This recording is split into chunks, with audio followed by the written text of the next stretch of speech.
Bismillahirrahmanirrahim.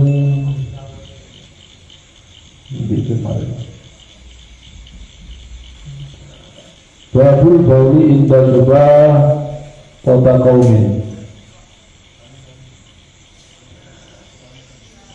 Bab tentang air kencing di tempat sampahnya kaum. Sudah benar.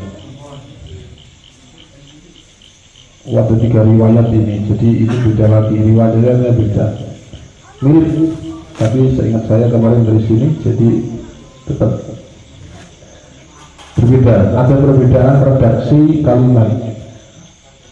Hadatsana Muhammad bin Ar'aw qala hadatsana Subah an-Mansur an Abi Wa'il qala kana Abu Musa al-Asy'ari, ini mazhab kita ya, mazhab Asy'ari. Asy'ari itu akidah itu ada mazhab Asy'ariyah, Maturidiyah, ada mazhab apa namanya, mazhab Mu'tazilah, Syiah, Khawarij dan seterusnya. Ada Wahabi. Wahabi ini cenderung tekstual terhadap nas Quran. Allah Ar-Rahmanu 'ala al-'arsy istawa diartikan Allah bersama yang di arsy dan seterusnya. Jadi tekstual. Yushaddidu fil bauli wa yaqulu inna bani Israil kana idza asaba ahadihim qarasahu faqala Hudzaifah laitahu ansaka ata Rasulullah sallallahu alaihi wasallam subata qaumin fabala qa'iman. Imam Abu Hasan Asy'ari dulunya itu ketika diada itu terlalu berlebih-lebihan dan mengucapkan demikian. Sesungguhnya Bani Israel itu ketika buang air kecil itu Bani Israel itu terlalu berlebih-lebihan sampai ketika kencing itu terus kok pakaiannya dia kena najis, dipotong. Dia bahkan dipotong. Jadi kalau kakak Bimas manoinya, kalau alat vitalnya kena najis dipotong. Kok tidak segera dipotong ya? Kalau Bani Israel, nah, itu kalau apa namanya titiknya tidak kena najis kok tidak dipotong, maka kayak Bani Israel dipotong. Bisa gitu, tapi itu pakaian. Tapi kemudian Hudzaifah mengatakan, itu berlebihan-lebihan. Saya melihat Rasulullah itu berdiri ketika kencing di Subah kota Qaumin, di tempat sampah. Tapi jangan sekali lagi, ini menurut mazhab Syafi'i kencing berdiri makruh. Kenapa? Nabi itu ini outdoor dan itu di tempat najis. Kata para ulama, hadis ini ada 3 hadis di Sahih Bukhari yang mirip tapi redaksinya sama. Itu mirip, redaksinya berbeda tetapi maknanya mirip.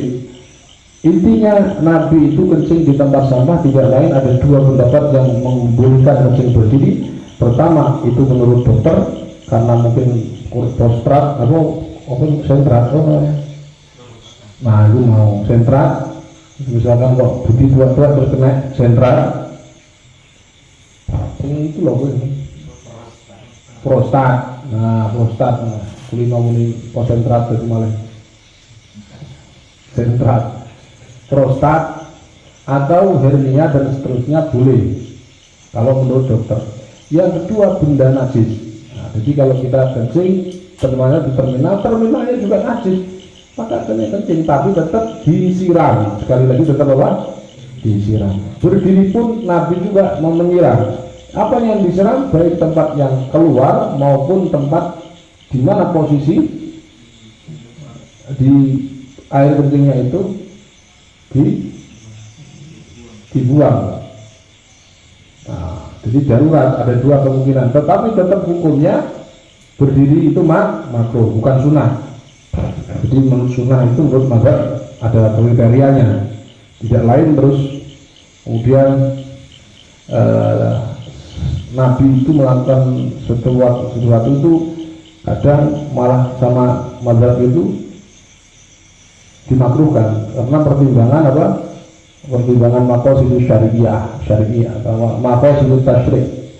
Ya, maqasidut tasyri'. Karena kencing berdiri itu secara medis juga akan membahayakan. Tapi bukan berarti tidak boleh. Kayak minum berdiri itu juga sama. Nah, minum makan nggak boleh berdiri, tapi minum Nabi pernah berdiri. Kalimat pernah bukan berarti sunnah, tetapi beda lagi kalau lebih dari satu kali. Maka doa kunut itu Nabi pernah melakukan selama 1 bulan setiap subuh. Nah, Madzhab Syafi'i memahami, makanya dicari hadis Nabi itu sholat subuh setiap sampai mati, nggak ada. Itu maksudnya tidak tepat, karena Nabi itu tidak sholat subuhnya tidak pakai kunut terus-terusan. Tetapi Madzhab Syafi'i mengatakan ini kan pernah dilakukan Nabi sering berulang kali, maka dianggap sunnah. Seperti Nabi sodako. Apakah setiap hari Nabi sodako? Setiap jam Nabi sodako? Tidak. Tetapi sodako tetap dihukumi sunnah karena Nabi sering melakukan. Nah, kunut subuh juga begitu. Jadi pemahaman Madzhab Syafi'i bukan berarti terus mengisi sunnah begitu, tidak. Babu wajiban, bab tentang membasuh darah. Hadatsana Muhammad bin Musanna qala hadatsana Yahya an Hisham qala hadatsani Fatimah an Asma qala ja'at imra'atun an-nabiy sallallahu alaihi wasallam fa qalat ara'aita ihdana tahidu fi thawbi kaifa tasna qala tahudduhu thumma taqrusuhu bil ma' wa tanquhu wa tusalli fihi. Nabi Asma mengatakan ada sekelompok wanita berdatang kepada Rasulullah SAW, kemudian bertanya. Itu Rasulullah juga tempat curhatnya para wanita. Jadi nek ono ustaz kudu siap godaan karena dicurhati emak-emak. Nah, Nabi juga begitu, dicurhati emak-emak. Dan itu musma malu emak-emak belok kiri belok rentengnya kanan. Bertanya, ara'aita in kana tahidu fi thawb, ya Rasulullah, bagaimana ketika salah satu di antara kita itu karena dulu tidak ada pembalut, apalagi yang bersayap, apalagi yang berekor dan bersayap, malah parah, nggak ada. Jadi dulu wanita kalau haid ya langsung netes. Pertanyaannya, kaifa tasna?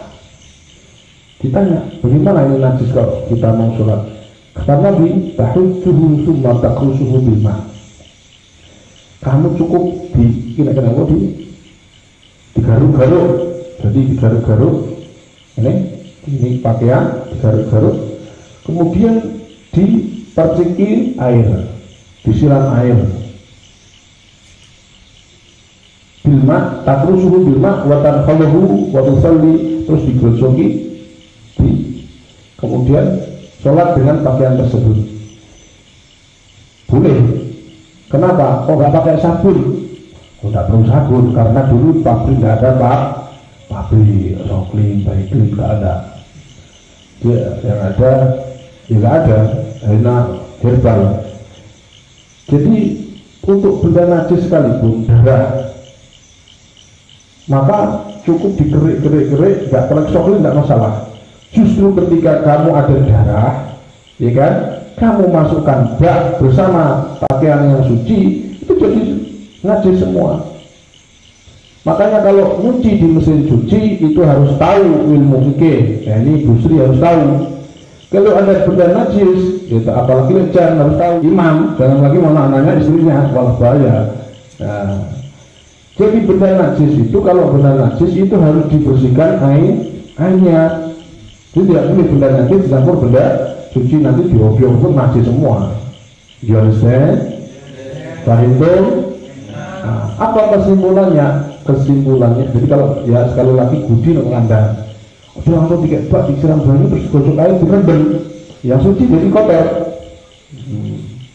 Terus dikumpah. Ini kalau pikirnya tidak benar, sholatnya tidak sah. Jangan ngaku wali dulu, terlalu gede ngaku wali. Wong suci aja tidak boleh. Dan ini banyak juga penghafal Quran yang nggak tahu.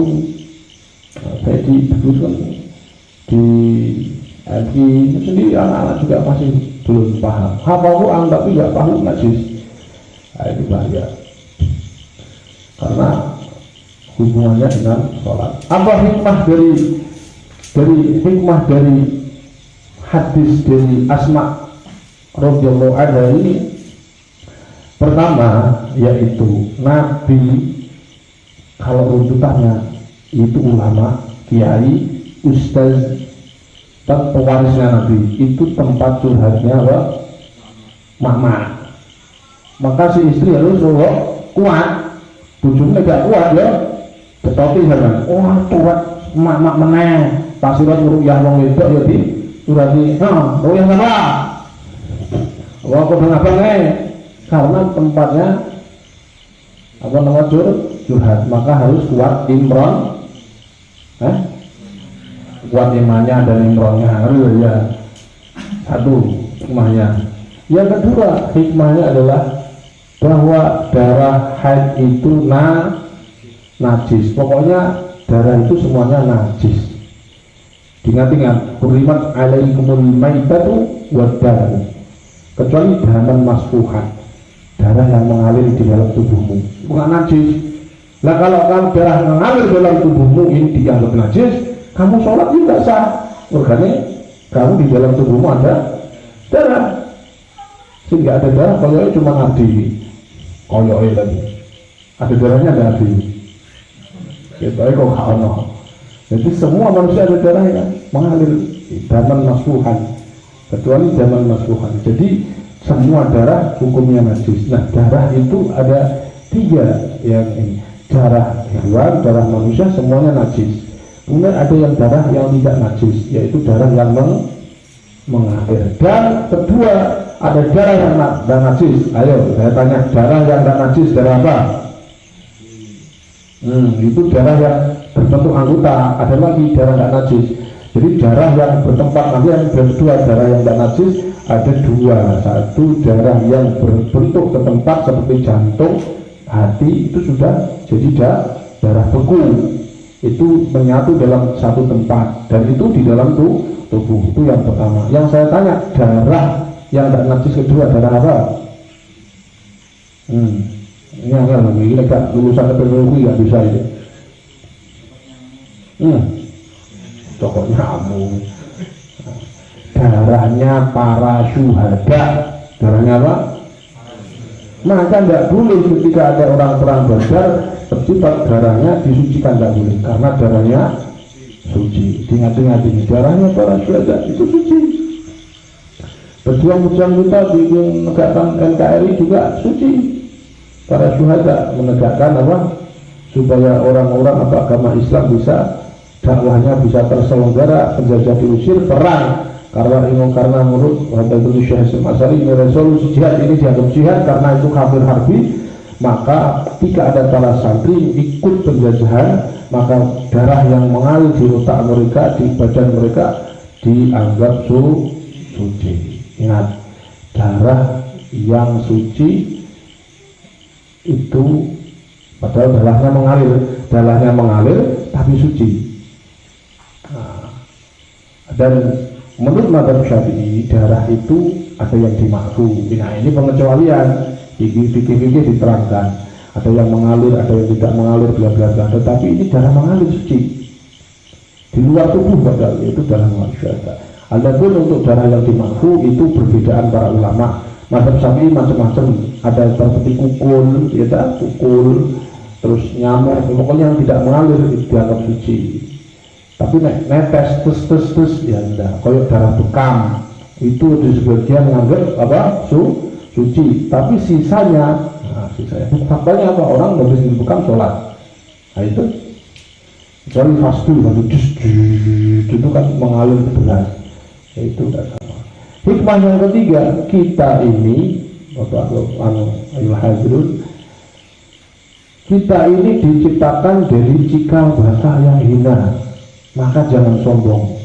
Kalau ibu-ibu lagi haid, kira-kira tidak haid, artinya saya tanya dulu, ketika ibu hamil itu beliaunya haid apa tidak? Haid apa tidak? Tidak. Kamu nggak perlu meliri, tak perlu jangan kulihat, nggak usah. Cukup kamu dari yang sudah berpengalaman, kalau jangan berpengalaman belasan tahun. Saya tanya, kalau hamil berhaid apa enggak? Pertanyaannya, darahnya kemana? Oh, nggak tahu. Dimakan bayinya gitu loh. Enak-enak ngomong dimakan bayinya. Jadi kalau sudah benar darah haid itu bisa jadi kita itu makanan embriologi dari darah haid. Maka jangan sombongkan diri. Wong asal muasal kita itu dari haid. Haid. Bukan kok kamu kena kelek terus haid, kan? Haid. Haid. Jangan sombongkan diri. Ingat, bakalanmu dengan bakalan ayam itu masih mulia ayam. Nah, bakalan ayam apa itu? Telur. Telur ayam itu telur. Jual, laku. Coba darah haid. Kamu gelasi, dibungkusi seperti bungkusi takjil itu, dikasih ke dalam, dibungkus, ditawarkan di pasar. Bu, ayo telur. Bakalan hewan, bakalan ayam. Laku sak kilo 7.000 dan seterusnya. Nah sedang ini apa mas? Bakalan manusia piro sak liter kan gak ada yang beli gitu. Itu masih mulia ayam kita itu dari perspektif asal muasal. Maka jangan menyombongkan diri. Hikmah yang ketiga. Hikmah keberapa? Ketiga. Hikmah yang selanjutnya keempat adalah Islam itu mudah. Kalau ada tempat pakaian yang terang najis, cukup disirat air, apa namanya, dikerok dulu. Artinya ainiyahnya dulu dibuang, baru diciprati air. Setelah itu nggak perlu di laboratorium, najis apa enggak, ada kumannya enggak perlu. Cukup kata tadi jadi hadis tersebut, Nabi hanya mengerok, kemudian sumakar bilma, kemudian disiram pakai air, kemudian dibuat sholat. Jadi misal ini kamu kena najis, ini jangan berlebihan. Kadang-kadang kita itu berlebihan. Ini kan kena najis nih, ingatin. Terus coba cuci habis, enggak segitunya keles. Kalau bahasanya Irian kan, gua aja mau kerja mati di soal anak keles sebenarnya. Ini kena air, ya kan? Ya kena air, kenapa? Najis. Jadi itu mandi gosok-gosok, tempatnya najis. Kosong, gosok baju. Kamu nggak perlu dibilat, ditulis, terus kok saya masalah nggak diabukan betul. Nah, kalau masih sedikit lagi bilang selesai. Nah, Islam itu mau mudah, jadi nggak perlu pakai yang dicopot terus diuji, terus dicampur yang suci, malah tambah parah itu. Nggak boleh najis. Sekali lagi najis itu diambil hukumnya ainiyahnya dulu, baru disiram, baru kalau hukumnya baru disiram. Dengan seperti itu insya Allah kita bersihnya sesuai syariat. Kalau sudah bersih, ibadah tenang, dan insya Allah kalau Allah berkehendak, Islamu Nabi itu pertanda bersihlah kamu, cintalah kepada kebersihan. Fa innahu la yadkhulul jannah illa nabiyyun. Karena sesungguhnya tidak akan masuk surga kecuali orang-orang yang suka kebersihan. Asbak tidak sembarangan. Kalau asbak sembarangan sulit masuk neraka. Sulit masuk surga. Makanya harus selalu kebersihan. Mudah-mudahan kita diberi Allah Ta'ala sifat suka dengan kebersihan. Allahumma amin ya rabbal alamin. Subhanakallahumma bihamdika asyhadu an la ilaha illa anta astaghfiruka wa atubu ilaik. Assalamualaikum warahmatullahi wabarakatuh.